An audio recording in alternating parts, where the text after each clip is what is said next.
it was interesting because you brought up that social model of Yeah. disability. I was actually looking at a review paper which was published in the Frontiers of Psychology in 2021, and they looked at different factors affecting the perception of disability. And Mm. as you know, the perception of disability is a really important construct because it affects not only the well-being of individuals like yourself who are living with a disability, Yeah. but also the moral compass of society and the way that society Yeah. perceives individuals living with a disability.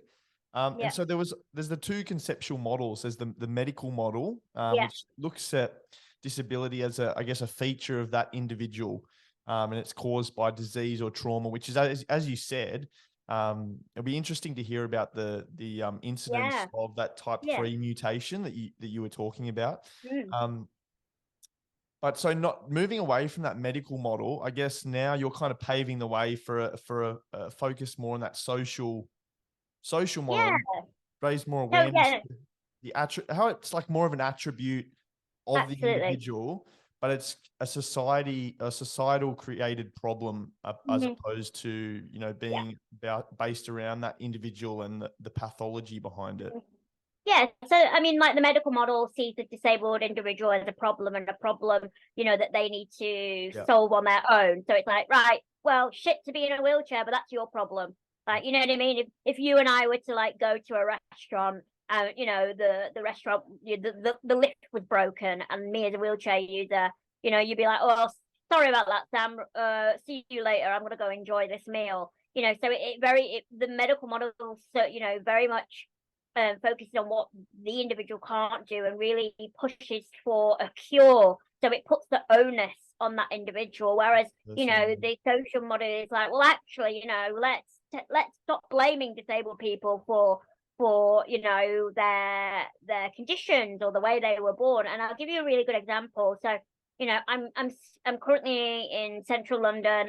I'm renting a property. The property, I would say, 70% accessible. So what does that look like? My front door is automatic. My windows are automatic. I have a wet room instead of a bathroom. My light switches are lower. My plug sockets are higher. My kitchen is on hydraulics, so it goes up and down, so on and so forth. So yes, of course, I will always have brittle bones. You can put me anywhere. You can put me on the moon, and I'll have that. But in my own environment, I don't identify as having a disability. But as soon as I come out of my front door, the pavements are full of potholes, or they don't have sufficient drops in the the pavement, the curves. So that's when I become disabled. Now, there are lots of different models of disability. That the medical model and the social model are the ones that are, most talked about. But there's a lot of in betweens, because obviously, people are not a monolith. Disabled people are not a monolith, and we don't all think the same. And there might actually be a lot of disabled people out there and go, well, actually, screw the social model, because actually my body does let me down, and actually I don't like being in a wheelchair, or I don't like being blind, or that there's that thought process, and anyone who thinks like that, they are absolutely valid, and they're allowed to have their kind of thoughts. But I have a take on it, in the sense of, and I alluded to this earlier, yes, when my body lets me down, when I have a fracture, I can't go out and about. Like, life is difficult for me. Like, as a wheelchair user, if you think about it, when I break an arm, that's problematic because I can't walk. But I still would say that although that is a direct cause from my condition, I would still argue that so long as I can contact my agent or any of the clients or partners that I'm working with and say, hey, this is happening, are you okay for me to work in a hybrid way or in a remote way? Can I Zoom? Can I do this? Can I do that? Can I leave my camera off when we're having a meeting because actually I'm in bed with a broken arm? Or make sure that my local authorities give me more support, so I have more support time with my PA. Or the fact that I've recently been given a power wheelchair, by a charity, by the Bone Society. All these things, like I said, if you give people the tools, then actually, even when your body does let you down, I still believe that, we don't necessarily have to be disabled by our medical conditions. Do you think I'd be right in saying the medical model is very an isolated viewpoint, where the I social? mean, very, yeah. The medical model absolutely isn't. It's institutionalized, it's systemic, and the word medical, because medicine is all about curing and fixing people. So, for example, I've had a lot of medical interventions. So I've had the whole of my spine rodded with metalwork. I've had all my legs rodded with metalwork. Now, I am not saying that I didn't want to have these operations. They have been invaluable. They have allowed me to not experience as much pain. They have even increased my life expectancy. I had really bad scoliosis. My spine started to dramatically curve from the age of 10. So of course there is space for intervention, and there is space for this ideology that we can improve the quality of people's lives.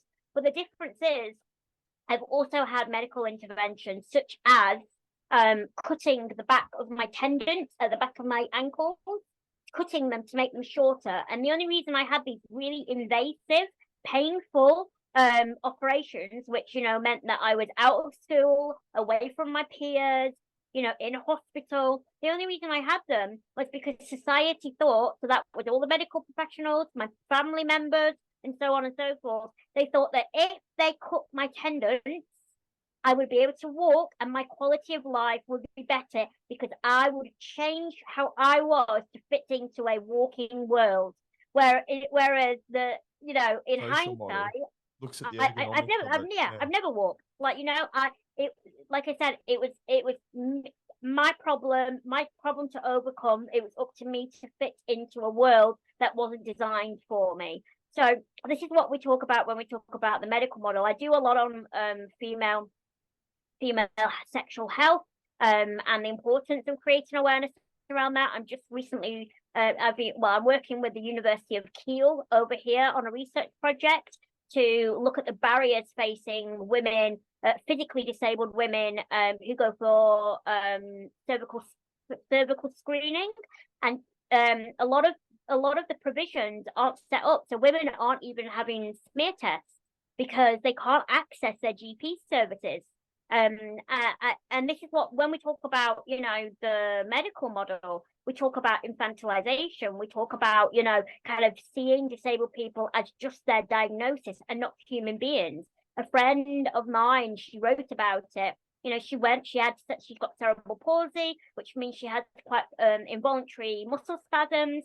She went for a routine sexual health smear test, and because they didn't give her in advance a sedative to calm the muscle spasms, and they couldn't do the procedure, which is a regular, a straightforward procedure. And the doctor turned around and said, well, don't worry, because lightning won't strike twice, meaning you've already got cerebral palsy. The likelihood of you getting cervical cancer, probably not.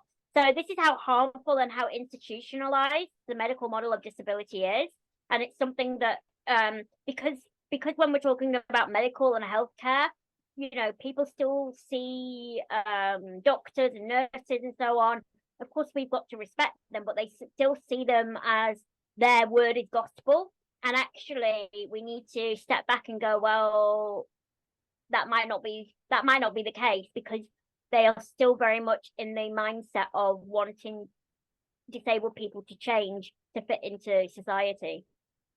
Would I be correct in saying that the modern world is very much progressing in the sense of ergonomically adapting to, like, in terms of that social model and ensuring that environments are more ergonomically suitable for people like yourself on wheelchairs and immobile? So I was looking at one of our previous guests on the podcast, Martin Meredith, in episode 2. He, over here in Australia, you probably know there's obviously the Super League in the UK, but we have the National Rugby League, and there's also a wheelchair league.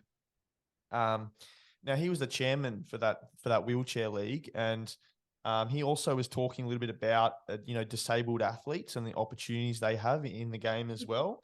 And there's actually in Collaroy, which is over on the Northern Beaches here where we are in Sydney, there is actually a new facility there called the Sargwood Spinal Injury Accommodation Facility. It's got fully accessible, wheelchair access, It's funded by iCare, NDIS, and the Sargood Foundation, which is a charity-based organization. And they've created a whole host of opportunities to allow families to holiday, for people to go in and undertake rehabilitation courses and programs.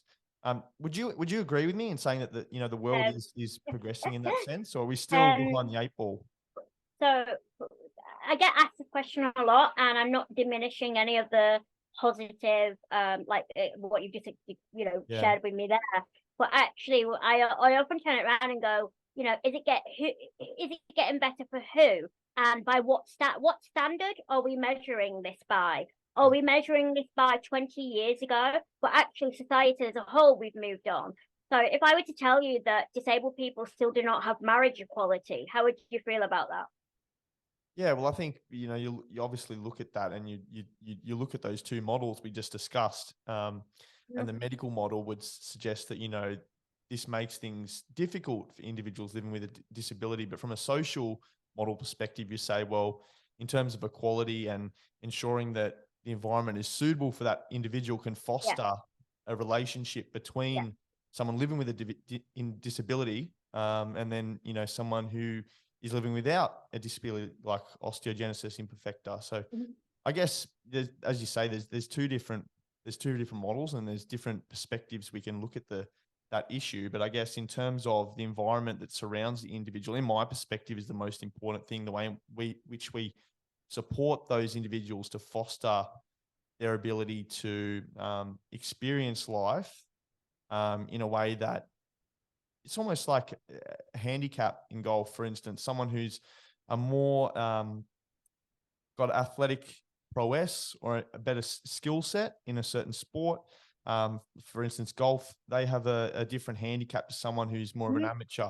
And that levels the playing field to some extent. Exactly that. And you've hit the nail on the head. It's about leveling the playing field. It's not about, we often get confused with disabled people get special treatment. It's not about special treatment. Me being able to access a bathroom when I'm out and about, that's not special treatment. That's like a basic human right. And this is why I'm very stubborn, I suppose, when it comes to not just rolling over and going, yeah, everything's great now. People like me are on telly, and because actually, if we look, and I hate to bore people with figures, but unemployment amongst disabled people is the highest.